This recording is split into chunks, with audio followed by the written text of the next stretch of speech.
السلام علیکم ورحمۃ اللہ وبرکاتہ۔ وعلیکم السلام ورحمۃ اللہ وبرکاتہ۔ کیا حال ہے سب کا؟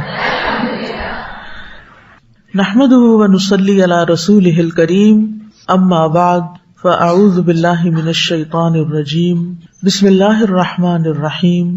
رب اشرح لی صدری ویسر لی امری واحلل عقدۃ من لسانی یفقہوا قولی۔ الحمد للہ بکل ما حمدہ بہ خلقہ واقرب ملائکتہ الیہ واکرم خلیقتہ علیہ وارضى حامدیہ لدیہ حمدا یفضل سائر الحمد کفضل ربنا علی جمیع خلقہ۔ تمام قسم کی حمد اللہ کے لیے ہے، ان تمام کلمات کے ساتھ جس کے ساتھ اس کی مخلوقات اس کی حمد کرتی ہے اور جس کے ساتھ قریب ترین فرشتے اس کی حمد کرتے ہیں، یعنی مقرب فرشتے جن الفاظ کے ساتھ اللہ کی حمد بیان کرتے ہیں ہم بھی اسی طرح کرتے ہیں، اور جس طرح پوری کائنات اللہ کی حمد بیان کر رہی ہے ویسے ہی، اور ان کلمات کے ساتھ اللہ کی حمد بیان کرتے ہیں جن کے ساتھ اس کی معزز ترین مخلوق حمد بیان کرتی، یعنی جو اللہ تعالیٰ کے ہاں نہایت معزز ہیں، اور وہ حمدیں جو اس کے نزدیک حمد کرنے والوں میں سے سب سے زیادہ پسندیدہ ہیں، یعنی ایسے الفاظ کے ساتھ جو اللہ تعالیٰ کو حمد کے لیے بہت پسند ہیں، ایسی حمد جو تمام حمدوں سے افضل ہو، جیسے ہمارا رب تمام مخلوقات سے افضل ہے۔ حابیل اور قابیل کے قصے میں ہم نے پیچھے پڑھا کہ قابیل نے اپنے بھائی کو ناحق قتل کیا، اس کے بعد اس کو بہت ندامت ہوئی، لیکن ندامت نے اسے کچھ فائدہ نہیں دیا کیونکہ وہ توبہ کی ندامت نہیں تھی۔ یہ قتل روئے زمین پر سب سے پہلا قتل تھا، اور وہ بھی ناحق قتل تھا۔ کسی کو بھی ناحق قتل کرنا اللہ کے نزدیک ایک بہت بڑا جرم ہے، اور قتل کا انجام دنیا اور آخرت میں انتہائی خسارے والا ہے، انتہائی نقصان والا ہے۔ قابیل نے اپنے بعد قتل جیسے عظیم جرم کا طریقہ جاری کر دیا، تو اس پر اس کو کیا سزا ملے گی نیکسٹ آیت میں ہم دیکھیں گے، جو کہ اس پورے قصے کا خلاصہ ہے اور آخری آیت ہے۔ آج ہم آیت 32 سے مطالعہ کریں گے۔ ترجمہ ہے، اسی وجہ سے ہم نے بنو اسرائیل پر فرض کر دیا کہ جس نے کسی جان کو بغیر کسی جان کے بدلے یا زمین میں فساد کے بغیر قتل کیا تو گویا اس نے تمام انسانوں کو قتل کر دیا، اور جس نے اس کی زندگی بچائی تو گویا اس نے تمام انسانوں کی زندگی بچائی، اور یقیناً ان کے پاس ہمارے رسول واضح نشانیاں لے کر آئے، پھر اس کے بعد بھی ان میں سے بہت سے لوگ زمین میں یقیناً زیادتی کرنے والے ہیں۔ یہاں پر اللہ سبحانہ وتعالیٰ یہ بات بیان فرما رہے ہیں کہ قابیل کے قتل کے جرم کی وجہ سے ہم نے بنی اسرائیل کے لیے مشروع ٹھہرایا، یعنی ان کی شریعت میں یہ بات لازم کر دی کہ جس نے کسی شخص کو قتل کیا کہ نہ ہی قصاص کا کوئی سبب تھا اور نہ زمین میں کسی قسم کے فساد کو ختم کرنے کے لیے قتل کیا گیا، وہ فساد جو قتل کا موجب بنتا ہے، جس کی وجہ سے کسی کو قتل کیا جا سکتا ہے، تو اگر کوئی اس کے بغیر قتل کرتا ہے تو گویا اس نے تمام انسانیت کو قتل کیا، یعنی اگر کسی نے کسی کو بے گناہ قتل کیا تو گویا اس نے تمام انسانوں کو قتل کیا، اور اس وجہ سے وہ اللہ کے ہاں بہت بڑی سزا کا مستحق ٹھہرا۔ اور یہ کہ جو شخص کسی نفس کو قتل کرنے سے باز آ گیا جس کو اللہ نے حرام ٹھہرایا، یعنی اس کا ارادہ بنا پھر اس نے چھوڑ دیا، تو گویا اس نے تمام لوگوں کو زندگی بخشی۔ چنانچہ ایک انسان کی حرمت کی حفاظت، جان کی حفاظت کرنا تمام انسانوں کی جان کی حفاظت ہے، حرمتوں کی حفاظت ہے۔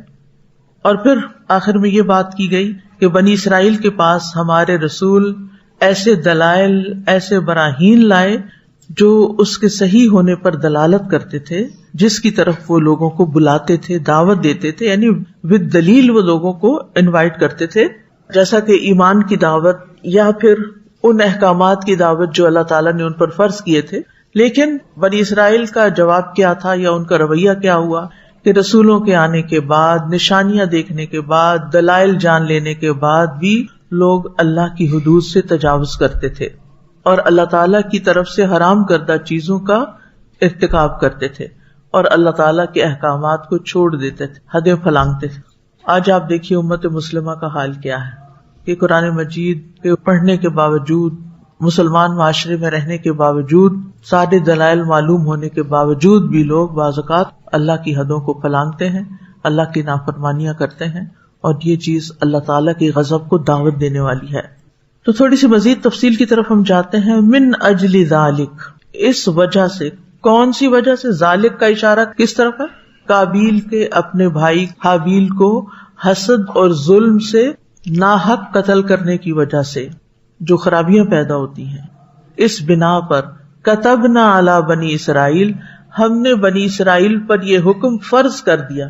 کتب علی کا مطلب ہوتا ہے کسی پر فرض کر دینا، یعنی یہاں پر اللہ تعالیٰ فرما رہے ہیں کتبنا، اپنی طرف اللہ تعالیٰ اس کی نسبت کر رہے ہیں، یعنی یہ اللہ تعالیٰ کا وہ حکم ہے جو ایسا لکھا ہوا ہے کہ جسے نہ تو مٹایا جا سکتا ہے نہ تبدیل کیا جا سکتا ہے۔ یعنی کتابہ کا لفظ کیوں آتا ہے؟ جو بات سنی ہوتی ہے نا کسی سے، ہم نے کہہ دیا، تو ہو سکتا ہے ایک بات کہی گئی ہو، لیکن کہنے کے بعد کیا ہوا، سننے والے نے اس میں کوئی تبدیلی کر لی، اپنی مرضی سے اس کو بدل ڈالا۔ لیکن جو بات لکھی بھی ہوتی ہے وہ ریکارڈڈ ہوتی ہے، اس کو نہ مٹایا جا سکتا ہے نہ تبدیل کیا جا سکتا ہے، کیونکہ اگر کوئی مٹائے اسے یا اس کے اندر کوئی چینج کرے تو وہ نظر آ جاتی ہے ایبروگیشن۔ اب یہاں سوال پیدا ہوتا ہے کہ یہ حکم بنی اسرائیل ہی کے لیے خاص کیوں تھا؟ کیا باقی لوگوں کے لیے نہیں؟ سبھی کے لیے ہے، حکم تو سب کے لیے عام ہے، لیکن خاص طور پر بنی اسرائیل کا ذکر اس لیے کیا گیا کیونکہ یہ پہلی امت تھی جس پر انسانوں کے قتل کے بارے میں جو وعید تھی وہ لکھی ہوئی اتاری گئی۔ تورات جو تھی اس کو کس نے لکھا تھا؟ اللہ تعالیٰ نے۔ تورات کو اللہ تعالیٰ نے اپنے ہاتھ سے لکھا تھا، ٹھیک ہے؟ تو یہ اللہ سبحانہ وتعالیٰ کی طرف سے لکھی ہوئی بات اتاری گئی تھی جس کے اندر کوئی تبدیلی نہیں کی جا سکتی تھی۔ اس سے پہلے یہ وعید تو تھی لیکن قول کی شکل میں تھی، محض ایک فرمان یا حکم کی شکل میں تھی، اور اب یہاں پر کیا ہے؟ لکھی ہوئی بات۔ اور اس وجہ سے بھی بنی اسرائیل پر خاص طور پر یہ بات لکھ دی گئی کہ بنی اسرائیلیوں میں قتل و غارت بہت عام تھی، اور خاص طور پر نیک لوگوں کو قتل کرنا، حتیٰ کہ وہ انبیاء کو بھی قتل کر دیتے تھے، جس کا ذکر قرآن مجید میں آتا ہے وَيَقْتُلُونَ النَّبِيِّينَ بِغَيْرِ الْحَقِّ۔ لیکن اس کا یہ مطلب نہیں کہ یہ حکم صرف بنی اسرائیل کے لیے لکھا گیا یا صرف تورات میں آیا، بلکہ انسانی قتل کی ممانعت کا حکم تمام پیغمبروں کی تعلیمات میں ہے۔ یہ اسلام کی تعلیمات کے ان بنیادی اصولوں میں سے ہے جو سبھی کے لیے عام ہے۔ سلیمان بن ربیع کہتے ہیں، میں نے حسن بصری سے پوچھا کیا یہ آیت ہمارے لیے بھی ہے؟ یعنی جس طرح بنی اسرائیل کے لیے یہ آیت تھی تو ہمارے لیے بھی ہے؟ انہوں نے فرمایا ہاں، اس ذات کی قسم جس کے سوا کوئی معبود نہیں، بنی اسرائیل کے خون اللہ کے ہاں ہمارے خونوں سے زیادہ قابل احترام نہیں تھے، یعنی مسلمانوں کا خون بھی اتنا ہی قابل احترام ہے، اس لیے ہمارے لیے بھی یہی حکم ہے کہ کوئی مسلمان کسی مسلمان کو بغیر وجہ کے قتل نہ کرے، کیونکہ یہ خون قابل احترام ہے، اس کی حرمت ہے۔ کیا لکھا تھا بنی اسرائیل کے لیے اللہ تعالیٰ نے؟ انہ من قتل نفسا بغیر نفس او فساد فی الارض، کہ جس نے کسی انسان کو ظلم کرتے ہوئے قتل کیا۔ انہ من قتل نفسا بغیر نفس، یعنی بغیر وجہ کے، بغیر قصاص کے، کیونکہ اگر کوئی کسی کو قتل کر دیتا ہے ظلم کرتے ہوئے تو پھر اس کا تو بدلہ لیا جاتا ہے نا، وہ تو قصاص ہے، یہ تو بنی اسرائیل میں بھی تھا، ہمارے ہاں بھی ہے۔ لیکن اگر کوئی بغیر قصاص کے، یعنی بدلے کے بغیر کسی کو قتل کرتا ہے، یا اس نے زمین میں بہت فساد مچا رکھا ہے اس لیے وہ قتل کی اجازت کا مستحق ہو گیا ہے، تو وہ تو اور بات ہے، ورنہ قتل کی اجازت نہیں۔ ہماری شریعت میں صرف 3 صورتوں میں قتل کو جائز کیا گیا ہے۔ نمبر 1، قتل کے بدلے قتل، یعنی قصاص۔ قرآن مجید میں آتا ہے وَلَكُمْ فِي الْقِصَاصِ حَيَاةٌ يَا أُولِي الْأَلْبَابِ، تمہارے لیے قصاص میں زندگی ہے اے عقل والو۔ ٹھیک۔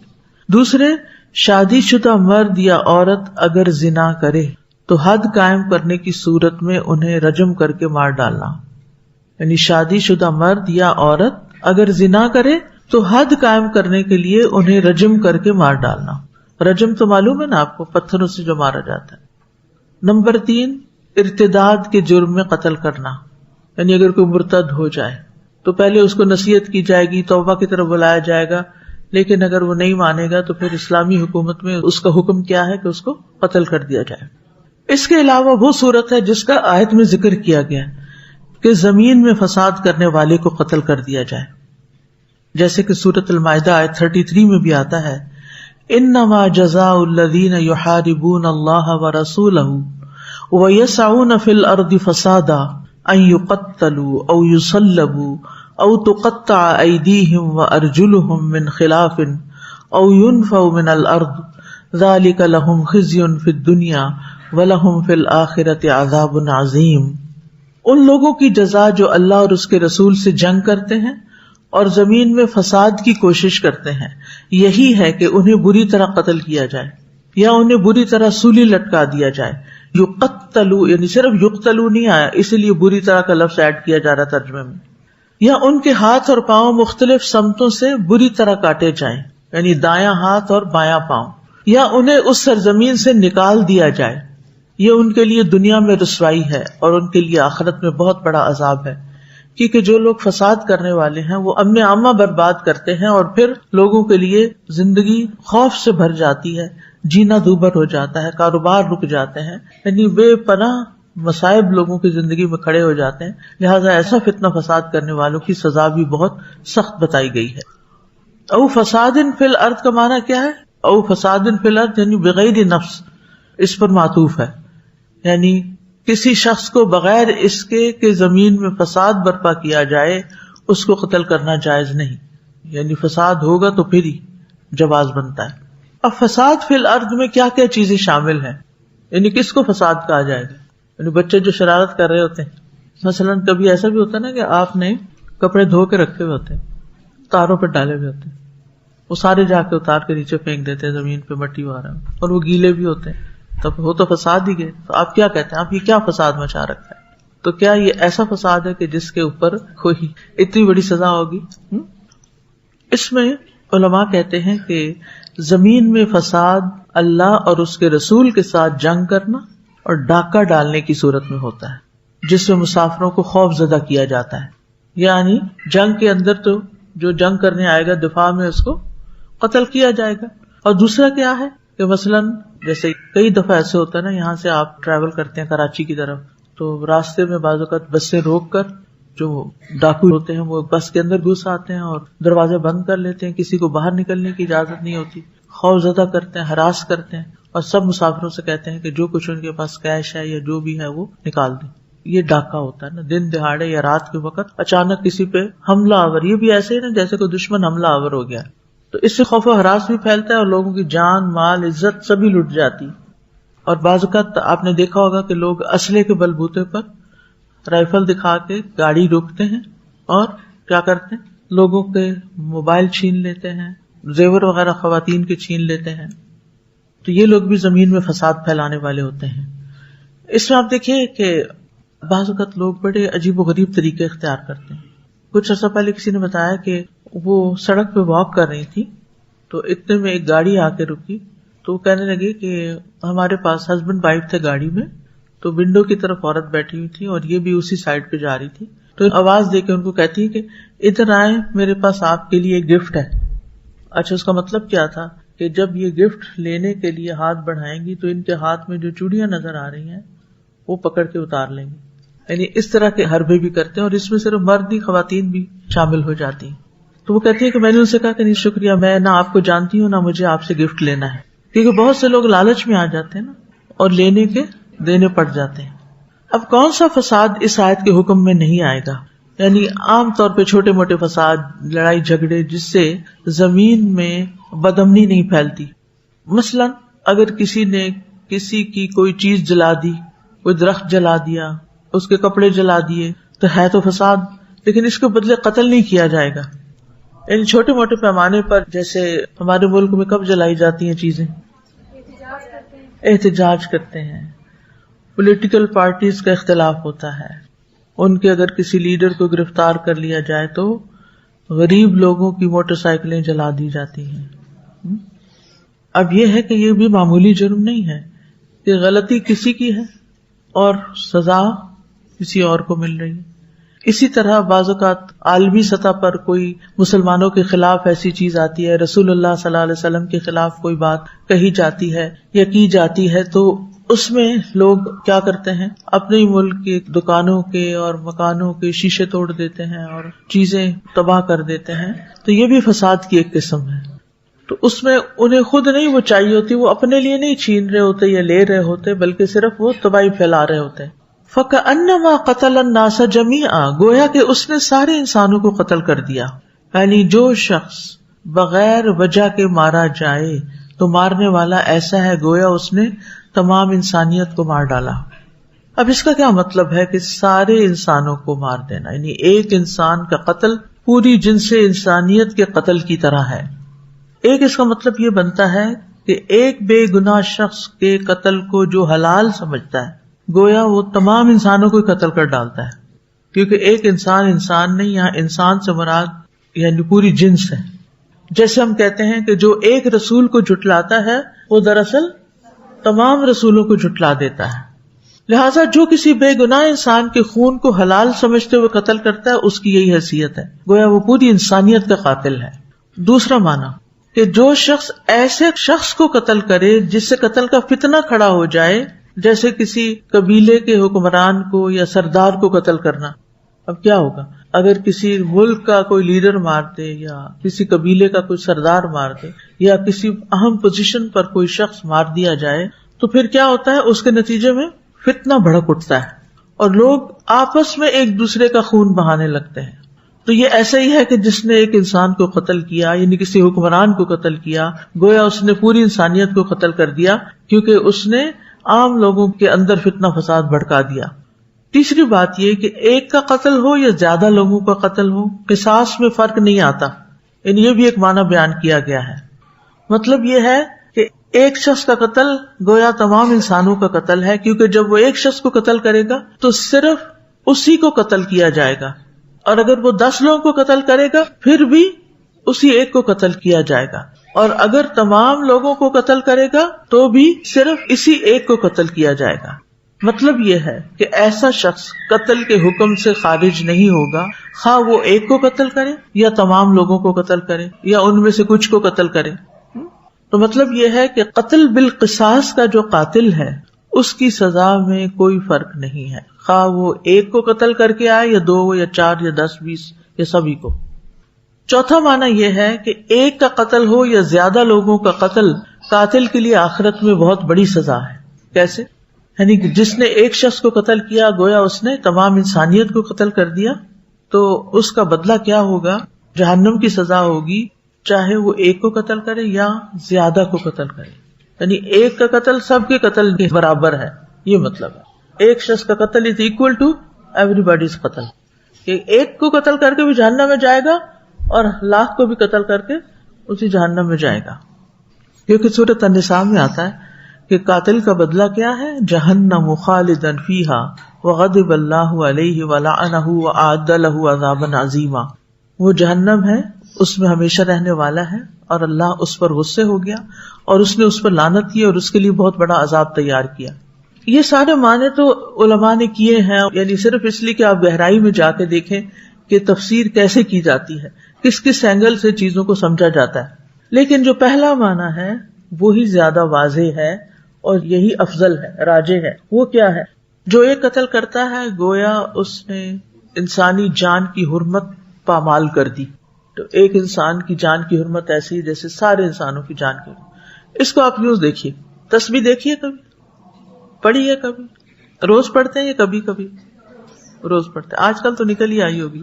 تسبیح سے یہ فائدہ ہوتا ہے کہ وہ ریمائنڈر دے دیتی ہے. اب ہوتا یہ کہ جب ہاتھ پہ پڑھنا شروع کرتے ہیں نا، افضل یہی ہے، یہ میں آپ کو بتا دوں، کیونکہ قیامت کے دن انگلیاں بولیں گی، تو جہاں تک ممکن ہو ہاتھوں پہ پڑھ لیں.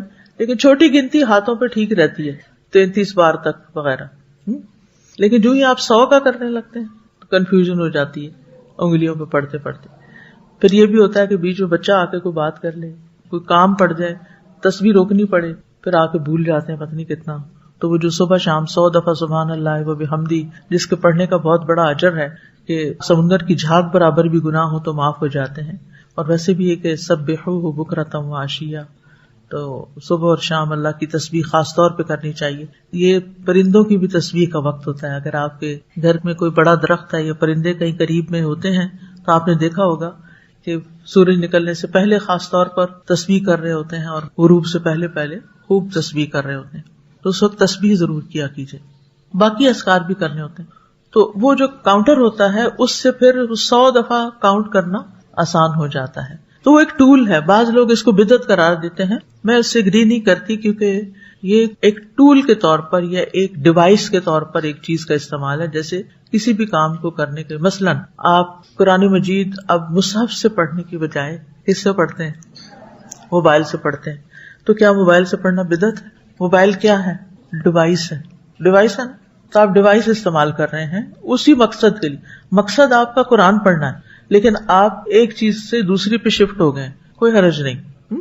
تو تسبیح جو ہوتی ہے اس کا اگر ایک دانہ آپ نکال دیں تو کیا ہوتا ہے؟ یعنی بعض اوقات تو ذرا سا دھاگا ٹوٹتا ہے نا تو پھر کیا ہوتا ہے؟ موتی بکھر جاتے ہیں. پھر آپ کو بڑا ہی افسوس ہوتا ہے. مجھے اسی پر پڑھنے کی عادت تھی لیکن آپ نے ماشاءاللہ اتنی پڑھی کہ دھاگا ہی گھس گیا اور ایک دن وہ آپ کے ہاتھ سے ٹوٹ کے سب کچھ بکھر گیا. دنیا کی حیثیت یا حقیقت یہی ہے. وہ کہتے ہیں نا سانس کی ڈور، سانس کی بھی ڈور ہوتی ہے، بس وہ ٹوٹ جاتی ہے تو بات ختم ہو جاتی ہے، انسان چلا جاتا ہے. خیر، تو یہاں یہ ہے کہ ایک دانہ گرا نہیں تو سارے پیچھے گر گئے. ایک انسان قتل نہیں ہوا. اگر ایک کو قتل کر دیا گیا تو اس کے اثرات ایسے ہوں گے کہ پھر کسی بھی انسان کا قتل کوئی بہت بڑا گناہ نہیں رہے گا. یعنی کہ جھجک یا جھاکا ہوتا ہے نا، وہ جھاکا لے گیا یعنی اتر گیا. تو اس سے کیا ہوگا؟ پھر ایک کو مارا، دوسرے کو، تیسرے کو، بس وہ سلسلہ شروع ہو گیا. تو انسانی جان کا ایک احترام ہے اور اس احترام کو ختم نہیں ہونا چاہیے. اس حرمت کو حلت میں نہیں بدلنا چاہیے. سعید بن جبیر کہتے ہیں جس نے کسی ایک مسلمان کے خون کو حلال سمجھا اس نے گویا تمام انسانوں کے خون کو حلال سمجھا. یہ بڑی اچھی ایکسپلینیشن ہے. یعنی جس نے ایک کا خون حلال کر لیا گویا اس کے نزدیک ہر خون حلال ہے. اب وہ کسی بھی انسان کو قتل کر سکتا ہے. اور جس نے کسی ایک مسلمان کے خون کو حرام سمجھا تو اس نے گویا تمام انسانوں کے خون کو حرام سمجھا. مجاہد کہتے ہیں اللہ نے کسی انسان کے قاتل سے جہنم کا، اس میں ہمیشہ رہنے کا، اس پر غضبناک ہونے کا، لعنت اور عذاب عظیم کا وعدہ کیا ہے. اس آیت کا مقصد انسان کے قتل کی سنگینی کو ظاہر کرنا ہے اور اس میں سخت وعید بیان کرنا ہے تاکہ لوگ اس سے باز رہیں. ٹھیک ہے، یعنی کسی جرم پر اتنی سزائیں نہیں بتائی گئی جتنی قتل کے جرم پر سزائیں بتائی گئی ہیں. نمبر 1 جہنم میں ہمیشہ رہے گا. نمبر 2 اللہ اس پر غضبناک ہے. نمبر 3 اللہ نے اس پر لعنت فرمائی. نمبر 4 اس کے لیے عذاب عظیم ہے. اسلام جو ہے یہ امن اور سلامتی والا دین ہے اور اس میں سب سے پہلے جان کی سلامتی، کیونکہ انسان سلامت ہے تو سب کام ہو سکتے ہیں. تو اسی لیے اسلام میں قتل و خون ریزی، فتنہ انگیزی، دہشت گردی، جھوٹی افواہوں کی گرم بازاری، یہ بھی سخت ناپسندیدہ چیزیں ہیں کیونکہ یہ بھی سب فساد پھیلانے کے مختلف طریقے ہیں. ہمارا دین ہمیں فساد سے روکتا ہے. سورۃ الاعراف میں اللہ تعالیٰ فرماتے ہیں وَلَا تُفْسِدُوا فِي الْأَرْضِ بَعْدَ إِصْلَاحِهَا ذَلِكُمْ خَيْرٌ لَكُمْ إِن كُنتُم مُؤْمِنِينَ. اور زمین میں اس کی اصلاح کے بعد فساد نہ پھیلاؤ، یہ تمہارے لیے بہتر ہے اگر تم مومن ہو. پھر فرمایا تِلْكَ الدَّارُ الْآخِرَةُ نَجْعَلُهَا لِلَّذِينَ لَا يُرِيدُونَ عُلُوًّا فِي الْأَرْضِ وَلَا فَسَادًا وَالْعَاقِبَةُ لِلْمُتَّقِينَ. یہ سورۃ القصص کی آیت ہے جس کا مطلب ہے یہ آخرت کا گھر ہم ان لوگوں کے لیے بناتے ہیں جو زمین میں بلندی اور فساد نہیں چاہتے، کیونکہ عام طور پر انسان بلندی چاہنے کے لیے فساد کرتا ہے، اس لیے دونوں ساتھ ساتھ ہی آئے ہیں. اور اچھا انجام متقی لوگوں کے لیے ہے. سورۃ المائدہ میں آتا ہے واللہ لا يحب المفسدین، اللہ فساد کرنے والوں کو پسند نہیں فرماتا. مومن تو وہی ہوتا ہے جس کے ہاتھ اور زبان سے دوسرے مومن محفوظ رہیں. حدیث میں آتا ہے مومن وہ ہوتا ہے جس کی طرف سے لوگوں کو اپنی جان اور مال کا امن ہو، جان کے ساتھ ساتھ مال کا بھی، کہ میں اس کے پاس کچھ بھی چھوڑ دوں یہ چوری نہیں کرے گا. پھر اسی طرح ہمارا دین دوسروں کو مارنے اور قتل کرنے کی بجائے رحم کرنے اور رحم دلی کا سبق دیتا ہے. رسول اللہ صلی اللہ علیہ وسلم نے فرمایا اللہ اس شخص پر رحم نہیں فرماتا جو دوسروں پر رحم نہیں کرتا. اور قتل و غارت رحم کے منافی ہے، ٹھیک ہے نا. پھر دوسروں پر ظلم کرنے سے بچنا چاہیے. رسول اللہ صلی اللہ علیہ وسلم نے فرمایا ظلم کرنے سے بچو، کیونکہ ظلم قیامت کے اندھیروں کا باعث ہے. ظلم قیامت کے اندھیروں کا باعث ہے، اور کسی کو ناحق قتل کرنا بہت بڑا ظلم ہے. آخری زمانے میں ایسے ہی ہوگا نا کہ قتل کی کثرت ہو جائے گی، حرج بڑھ جائے گا. تو اس کا کیا مطلب ہے کہ لوگ اتنی کثرت سے قتل ہونے لگیں گے کہ مقتول کو یہ بھی نہیں پتا ہوگا کہ اس کو کس جرم میں مارا جا رہا ہے. ایک تو ہوتا ہے نا کہ کسی نے کوئی جرم کیا ہوتا ہے، پھر وہ چھپتا پھرتا ہے کہ مجھے قتل نہ کر دیا جائے، مجھے کوئی مار نہ دے. لیکن ایک وقت آئے گا کہ اس کو پتہ ہی نہیں ہوگا کہ مارا کیوں جا رہا ہے، اس کا قصور کیا ہے. ہمارے دین میں ظلم کرنا حرام ہے. ابو ذر رضی اللہ عنہ کہتے ہیں نبی صلی اللہ علیہ وسلم نے فرمایا کہ اللہ تعالیٰ نے فرمایا میرے بندو میں نے اپنے اوپر ظلم کرنا حرام کیا ہے اور تمہارے درمیان بھی اسے حرام قرار دیا ہے، اس لیے تم ایک دوسرے پر ظلم نہ کرو. اسی طرح خون ریزی کا سبب بننے والی چیزوں سے بھی بچنا چاہیے، یعنی جو چیزیں خون ریزی کی طرف لے جاتی ہیں ان سے بھی بچنے کا حکم ہے تاکہ یہ قتل و غارت ختم ہو جائے. نبی صلی اللہ علیہ وسلم نے فرمایا شح سے بچو. شح کیا ہوتا ہے؟ ہرس اور بخل. ہرس یعنی ایک ہوتا ہے ہرس الگ، بخل الگ. ہرس اور بخل جب جمع ہو جاتے ہیں تو شح بن جاتا ہے. شدید بخل کے لیے بھی استعمال ہوتا ہے. ہرس کیا ہے؟ کسی چیز کو لینے کی، دوسروں سے کھینچنے چھیننے کی خواہش، اور مل جائے اور مل جائے. اور بخل کیا ہے؟ کہ اس کو کسی پہ خرچ نہ کیا جائے.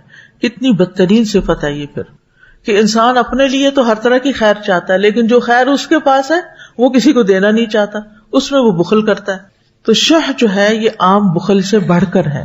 عام بخل کسی کو کچھ نہ دینا، سٹنجی ہونا، لیکن ضروری نہیں کہ اس کے اندر ہرس بھی ہے. ضروری نہیں کہ وہ انسان حریص ہو کہ مجھے یہ بھی مل جائے، وہ بھی، وہ حاسد ہو اس کا بھی مجھے مل جائے، نہیں. لیکن جو اس کی مٹھی میں ہے وہ نہیں کھولتا، یہ بخل ہوتا ہے.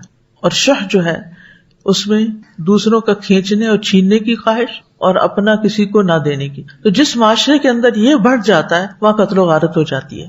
مسند احمد کی روایت ہے رسول اللہ صلی اللہ علیہ وسلم نے فرمایا شح سے بچو کیونکہ شح نے تم سے پہلی قوموں کو ہلاک کر دیا تھا. ظاہر ہے کہ جب کوئی کسی کا مال چھینے گا تو ہلاکت ہی ہوگی، اور جو اس کے پاس ہے غریب کو نہیں دے گا، بھوکے کو نہیں دے گا، تو وہ چوری کرے گا، ڈاکہ مارے گا. فرمایا اور اسی شح نے انہیں آپس میں خون ریزی اور محرمات کو حلال سمجھنے پر آمادہ کر دیا. یعنی اس حرص اور بخل کی وجہ سے لوگ حرام کاموں کا ارتکاب کرنے لگے، حرام کو اپنے لیے انہوں نے حلال کر لیا.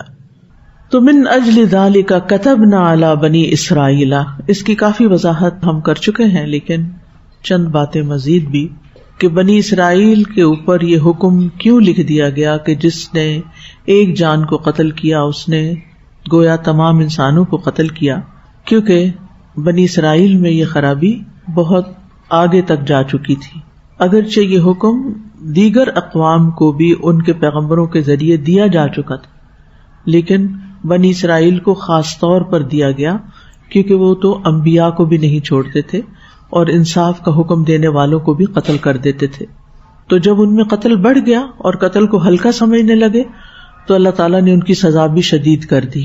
جیسا کہ ایک اور روایت کے مطابق بنی اسرائیل کی عورتوں نے جب تبرج کیا تو ان پر حیض مسلط کر دیا گیا.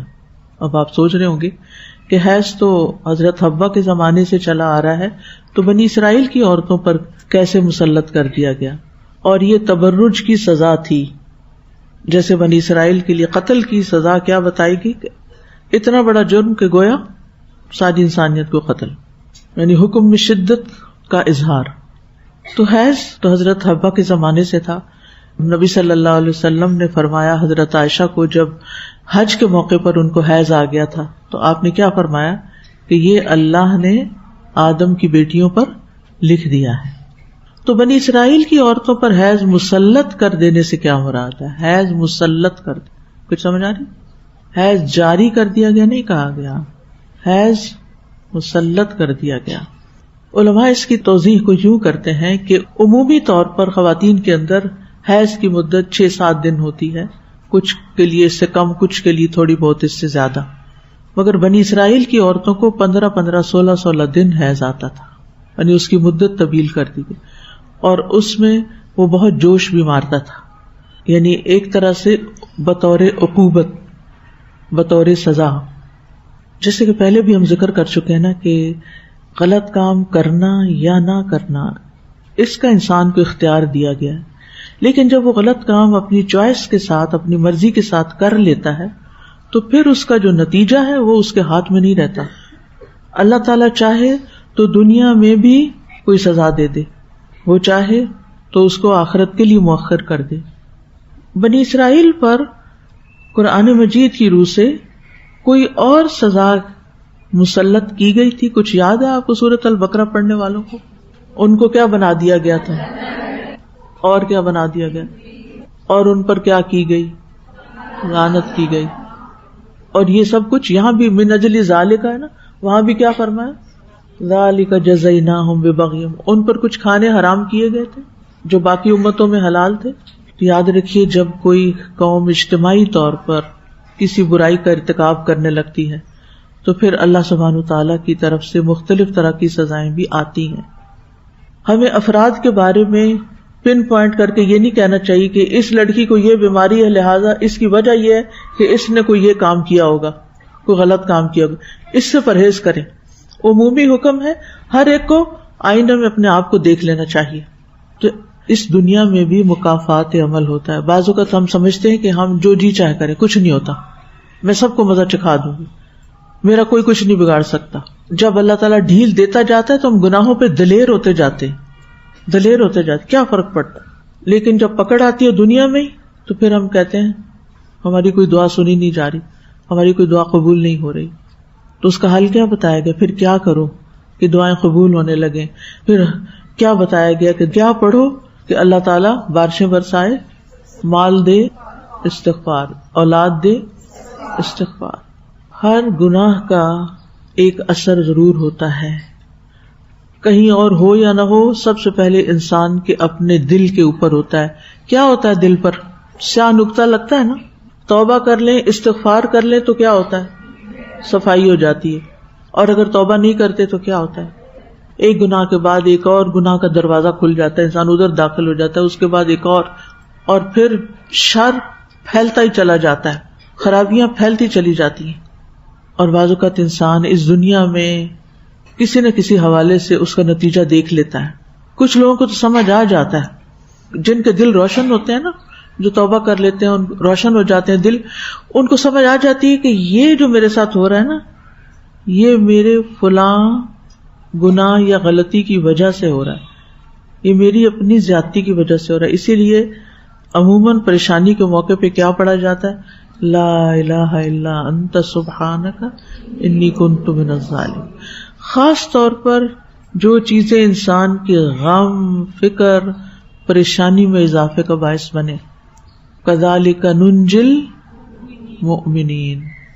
تو رنج و غم کا علاج بھی آیت کریمہ ہے، کیونکہ غلطی کہیں نہ کہیں ہماری اپنی ہوتی ہے اور ہم کر کے بھول چکے ہوتے ہیں. بعض اوقات ہم کسی کا ایسا دل دکھاتے ہیں کہ اس کی ہمیں آہ لگ جاتی ہے، وہ تڑپ اٹھتا ہے اور ہمیں پرواہ بھی نہیں ہوتی اور ہم توبہ بھی نہیں کرتے. تو پھر اللہ تعالیٰ ہمیں کسی ایسی چیز میں ڈالتے ہیں کہ ذرا ہم بھی تڑپ لیں تھوڑا. تو اس لیے اپنی زبان، اپنے ہاتھ بہت احتیاط سے استعمال کرنے کی ضرورت ہے کہ ہم کسی پر زیادتی نہ کر جائیں. چپ کی مار بھی بڑی سخت ہوتی ہے، اور کسی کے ساتھ بد اخلاقی کرنے کی اور کسی کو مس گائیڈ کرنے کی، یعنی کوئی بھی ظلم اور کسی بھی طرح کا ظلم جو انسان کسی پہ کرتا ہے. تو آپ یہ دیکھیں من اجل ذالک، یہ 3 لفظ ہیں، بڑے اہم ہیں. اس وجہ سے کہ قتل و غارت عام ہو گیا اور وہ قابیل کے نقش قدم پر تھا، اور پھر بنی اسرائیل کو تو ہم نے لکھ کے یہ بات دے دی، اور آج ہمیں بھی اس بارے میں بہت تاکید کی گئی. آگے جا کے میں کچھ اس کا ذکر کروں گی. تو اگر ہم کسی بیماری میں مبتلا ہو جائیں تب بھی استغفار کی ضرورت ہوتی ہے، اور لا الہ الا انت سبحانک انی کنت من الظالمین. اللہ میں نے اپنی جان پہ ظلم کیا ہوا، میرا اپنا ہی قصور ہے، میری ہی ذاتی. اور واقعی ہوتا ہے ایسے. آپ دیکھیں جب تک نہیں پتا تھا کہ چینی یا شوگر جو ہے یہ نقصان دہ ہے تو شوق سے چینی کی چیزیں کھاتے رہے، کبھی کوئی کبات محسوس ہی نہیں کی. اور ابھی تک بہت سارے لوگ انتہا درجے کی شوگر ہوتی ہے کولڈ ڈرنکس میں، کتنے شوق سے پیتے ہیں. بغیر روک ٹوک کے. کہتی اتنا ریجڈ نہیں ہونا چاہیے, کچھ نہیں ہوتا. بعض اوقات ایک حصہ باقی چیزیں ہوتی ہیں, 2 حصے شوگر ہوتی ہے اس میں یا اس سے بھی زیادہ ہوتی ہے. آئس کریم میں حد درجے کی مٹھاس ہوتی ہے, لیکن لوگ شوق سے کھاتے ہیں اور ان کو ذرا بھی خوف خطرہ نہیں ہوتا کہ اس کے کوئی برے کانسیکوینسز. بعض لوگ تو کھانے کی جگہ آئس کریم کھا رہے ہوتے ہیں, خاص طور پہ بچوں کو آپ دیکھیں, اور وہ سمجھتے کچھ نہیں ہوتا, کچھ نہیں ہوتا. ہاں واقعی کچھ نہیں ہوتا, ابھی تو کچھ نہیں ہوا, اس کا یہ مطلب نہیں کہ کچھ ہوگا بھی نہیں. جو کچھ جا رہا ہے ہمارے اپنے اندر جمع ہو رہا ہے, کہیں نہ کہیں کسی نہ کسی طرح نکلے گا. تو جن لوگوں کو تو سمجھ آ جاتی ہے نا, وہ تو بچنے لگتے ہیں, وہ تو پرہیز شروع کر دیتے ہیں. اسی طرح جن لوگوں کو گناہوں کے نقصان کی سمجھ آنے لگتی ہے, وہ پرہیز شروع کر دیتے ہیں. ان کے لیے پھر پرہیز مشکل نہیں ہوتا, اور اسی کا نام پرہیزگاری ہے, گناہوں سے بچنے کا. ورنہ انسان تیار رہے خود نتائج بھگتنے کے لیے, الا یہ کہ توبہ کر لے. پھر فرمایا ومن احیاہا, اور جس نے اس کو زندہ کیا, یعنی انسانی جان کو بچا لیا, فکأنما احیا الناس جمیعا, اس کا ثواب ایسا ہے جیسے اس نے پورے انسانوں کو, دنیا بھر کے انسانوں کو بچا لیا. اور یہ بہت عظیم بات ہے, بہت بڑی بات ہے, بہت بڑا ریوارڈ ہے یہ, اور اس میں ایک ترغیب دی گئی. اچھا ایسا ہوا کہ ایک دن ایک ڈاکٹر ہیں جو بہت اچھی, ان سے میری ملاقات ہوئی کسی کام کے سلسلے میں. تو اس دوران جب وہ مجھے دیکھ رہی تھی تو ساتھ ساتھ انہوں نے کچھ بات چیت شروع کر دی.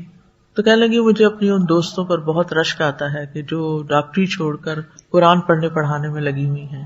بس اب انہوں نے ڈاکٹری چھوڑ دی ہے, وہ صرف یہ کرتی ہیں. آپ کا کیا خیال ہے کہ مجھے بھی یہی کرنا چاہیے؟ کیا جواب ہونا چاہیے تھا؟ میں نے وہاں تو ہنستے ہوئے چھوٹا سا جواب دیا کہ اگر آپ جیسے لوگ بھی یہ کام چھوڑ دیں تو پھر ہم جیسوں کا کیا بنے گا, یعنی ہم کیا کریں گے. اب آپ دیکھیں کہ ایک شخص ایکسیڈنٹ میں انجرڈ ہسپتال پہنچتا ہے اور وہاں عملہ ہی کوئی نہیں, تو یہ جان بچے گی یا جائے گی؟ سارا بلیڈ ہو جائے گا تو مر جائے گا. لیکن ایک شخص, اس کی ڈیوٹی نہیں بھی, وہ آگے بڑھ کر اس کی مرہم پٹی کرتا ہے, اس کا علاج کرتا ہے, اس کو دوا دیتا ہے, اس کی زندگی بچ جائے گی. تو کیا ہوگا؟ گویا اس نے تمام انسانوں کو بچا لیا. اب یہ ہوتا ہے کہ ڈاکٹر بننے کے بعد یہ اتنا مشکل پیشہ ہے نا, کیونکہ میں نے تو گھر میں دیکھا ہے, اتنا مشکل پیشہ ہے یہ کہ جس میں پوری زندگی انسان آرام نہیں کر سکتا. یعنی یہ اپنے نیند, آرام, ہر چیز کو قربان کرنے کا نام ہے. اس میں آپ کو رات کو کال آ سکتی ہے, اس میں آپ کو دن کو کال آ سکتی ہے, اس میں آپ کو خاص طور پر جو لوگ ہاؤس جاب کرتے ہیں ان کو 36 گھنٹے کام کرنا پڑتا ہے. ان کا اسٹیمنا بلڈ کیا جاتا ہے پریکٹیکل فیلڈ میں اترنے سے پہلے کہ وہ اپنی نیند کو کیسے قربان کر سکتے ہیں, اور نیند کی کمی کے باوجود وہ مریض کا صحیح ڈائگنوسس اور علاج کیسے کرتے ہیں. پھر اسی طرح صرف یہ نہیں ہوتا کہ آپ نے پڑھ لیا, ایک دفعہ ڈگری لے لی ایم اے کی, اور اب آپ ساری زندگی کے لیے ایم اے ہے. ڈاکٹر بننے کے بعد ہر کچھ عرصے کے بعد اپنے آپ کو اپڈیٹ کرنا پڑتا ہے. پھر کوئی نیا ایگزام آ جاتا ہے, پھر کوئی نیا ایگزام آ جاتا ہے, پھر کوئی اگلا ایگزام, اور یہ آسان کام نہیں ہوتا. بعض امتحان انتہائی مشکل ہوتے ہیں, اور اس کے لیے ساری چیزوں کو قربان کرنا پڑتا ہے, سوشلائزنگ کو, پارٹیز کو, شادیوں کو, اس کو اس کو, کیونکہ آپ کو مشکل امتحان دینے اور پاس کرنا ہے سرٹیفکیشن کے لیے. ہمارے ملک میں تو کمپاؤنڈر بھی ڈاکٹر ہوتے ہیں, اور یوٹیوب سے نسخے پڑھ کے بتانے والے بھی ڈاکٹر بن جاتے ہیں. لیکن جو صحیح معنوں میں ڈاکٹر ہوتے ہیں ان کو ساری زندگی پڑھتے ہی رہنا پڑتا ہے, اگر وہ ایماندار اور واقعی صحیح ڈاکٹر ہیں جو انسانوں کی پھر جان بچاتے ہیں. تو اب آپ دیکھیے کہ انسانی جان کا کتنا احترام ہے نا. اس کو بچانے کے لیے جو لوگ محنت اور خدمت کرتے ہیں, لوگوں کو بڑا شکوہ ہوتا ہے بڑے پیسے لیتے ہیں. ٹھیک ہے وہ کسی وجہ سے ہی لیتے ہیں, انہوں نے اپنی زندگیاں قربان کی ہوئی ہیں تو ان کا حق بنتا ہے. لیکن اگر ان کے پاس کوئی مجبور معذور شخص آتا ہے تو اس کی خدمت کرنا پھر ان کا اخلاقی فرض بنتا ہے. تو بات یہ ہے کہ جو انسان ایک جان بچاتا ہے, اور میں سمجھتی ہوں کہ ڈاکٹرز کے پاس خاص طور پر جو ایمرجنسی کیسز کو ڈیل کرتے ہیں, اور ویسے بھی بعض بیماریاں ایسی ہوتی ہیں جو جان لیوا ہوتی ہیں, اگر آپ ان میں ریسرچ نہیں کرتے, اگر آپ ان میں محنت نہیں کرتے, اگر آپ ان میں آگے نہیں بڑھتے تو پھر کیا ہوتا ہے, آپ لوگوں کو غلط دوائیاں دے کے مار رہے ہوتے ہیں. یعنی بعض اوقات کوئی ایک ہولناک, خطرناک, خوفناک بیماری اس لیے ایک دم پاپ اپ کر جاتی ہے کہ اس کے پیچھے ایک رانگ میڈیکیشن ہوتی ہے, اور رانگ میڈیکیشن کے پیچھے لا علمی ہوتی ہے یا کیئر لیسنس ہوتا ہے. تو ایک تو یہ ہے کہ سامنے آ کے تلوار سے کسی کو آپ مارنے لگے تھے, آپ نے ہاتھ روک لیا اور بچا لیا, بات ختم ہو گئی.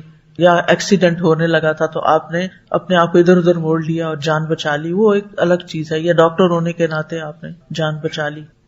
لیکن اپنے فیلڈ کے اندر ایماندار ہونا، مستقل طور پر ایمانداری کے ساتھ، جاگتے ضمیر کے ساتھ اپنے علم کو پختہ کرنا، مریض میں پوری دلچسپی لینا، آخری حد تک یہ جاننے کی کوشش کرنا کہ اس کا مرض اصل میں کیا ہے، اس کو اتنا انویسٹیگیٹ کرنا.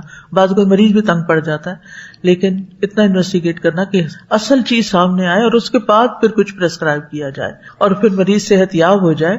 تو گویا آپ نے ایک مریض کو مرنے سے بچا لیا، آپ نے پوری انسانیت کو بچا لیا. کیونکہ آپ کے جو ریسرچ ہوگی اس سے کیا ہوگا، وہ پبلش ہوگی، اسے اور لوگ پڑھیں گے، اس سے اوروں کی جانیں بچیں گی، وہ سلسلہ کتنا دور تک جاتا ہے. تو اس لیے بہت ضروری ہے کہ انسان جس بھی فیلڈ میں اس میں آنےسٹ ہو، لیکن خاص طور پر جہاں انسانوں کے ساتھ معاملہ ہو. اچھا، بعض اوقات ہم کسی کی جان تو نہیں لیتے، لیکن کیا لے لیتے ہیں، اس کی ذہنی صحت، اس کی خوشیاں، ان کے قاتل ہو جاتے ہیں. یعنی کچھ لوگ لوگوں کو اتنا ٹارچر دیتے ہیں کہ ان کے لیے ہوش و حواس کے ساتھ زندہ رہنا مشکل ہو جاتا ہے. اتنے تکلیف دیتے ہیں، اتنے تانے دیتے ہیں، اتنا فساد پھیلاتے ہیں گھر میں.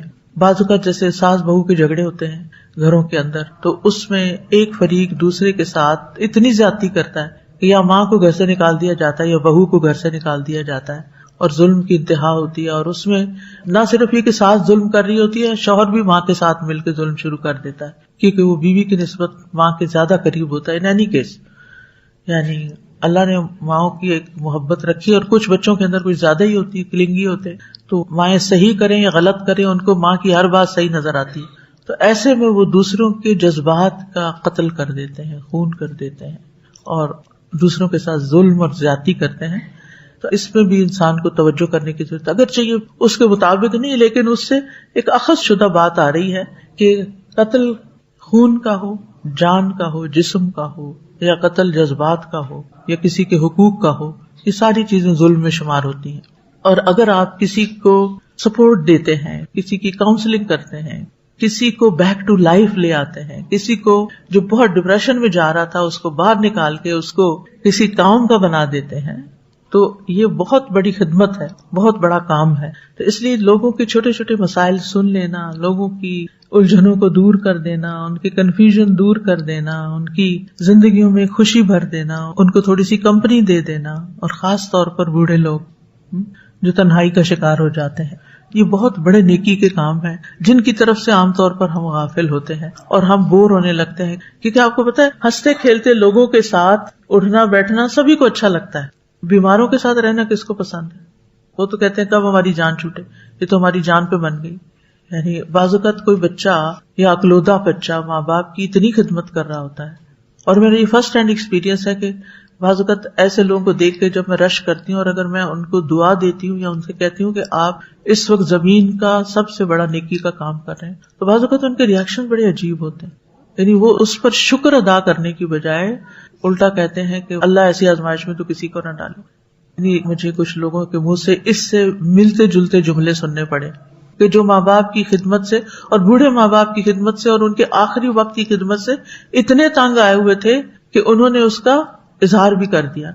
ہونا تو یہ چاہیے تھا کہ اگر کسی نے کہہ دیا کہ آپ بہت بڑی نیکی کا کام کر رہے ہیں، اللہ نے آپ کو اس خدمت کے لیے چنا ہے، آپ بڑی خوش قسمت انسان ہیں، تو آپ کہیں الحمدللہ کہ اللہ نے چنا ہے، چاہے آپ تھکے ہوئے ہیں، کچھ بھی ہے، لیکن محنت ہمیں کرنی ہی پڑتی ہے. کام تو ہم نے کیا ہی، جو کیا وہ تو ہمارے سر پڑ گیا، ہم نہیں کرنا تھا. انسانیت اخلاقی اعتبار سے ہماری ذمہ داری تھی، لیکن ہم نے اس کو بوجھ سمجھ کے کیا، یا اس کو نیکی سمجھ کے کیا، یا اس پر اجر کی توقع رکھی. عظیم بلاؤں کے ساتھ اجر بھی عظیم ہوتے ہیں، بڑی آزمائشوں کے ساتھ اجر بھی بڑے ہوتے ہیں، لیکن وہ صبر کے ساتھ ہوتے ہیں، صبر کے بغیر نہیں ہوتے. تو اگر کبھی آپ کو زندگی میں کسی ایسی آزمائش کا سامنا کرنا پڑے کہ آپ کو کسی مریض کی، کسی قریبی کی کوئی ایسی دیکھ بھال کرنے کا آپ کے اوپر ذمہ آ گیا، بعض اوقات کسی کا شوہر بیمار ہو جاتا ہے، بعض اوقات کوئی بیوی بیڈ ریڈن ہو جاتی ہے، بعض اوقات کوئی دور کی خالہ ماسی چاچی جو ہیں ان کا کوئی دیکھنے والا نہیں ہوتا، ان کو آپ کو لک آفٹر کرنا پڑ جاتا ہے کیونکہ وہ آپ کے رشتے دار ہیں، کوئی اب ان کی ٹیک کیئر کرنے والا نہیں ہے. تو ایسے مواقع کو اپنے لیے مصیبت نہ سمجھیں اور زبان سے کوئی لفظ نہیں نکالنا، چاہے آپ کتنے ہی تھکے ہوئے ہوں. اور اگر کبھی آپ کے منہ سے ایسا کچھ نکلا بھی، اف، اللہ کا کیا حکم ہے، ولا تقل لهما اف، تھک گیا ہوں میں تو. یہ تو نہ رات کو سونے دیتے ہیں نہ دن کو انہیں آرام آتا ہے، ہر وقت آوازیں دیتے رہتے ہیں، ہر روز اسپتال لے جانا پڑتا ہے، ہر روز ہمیں ہسپتالوں کے چکر کاٹنے پڑتے ہیں.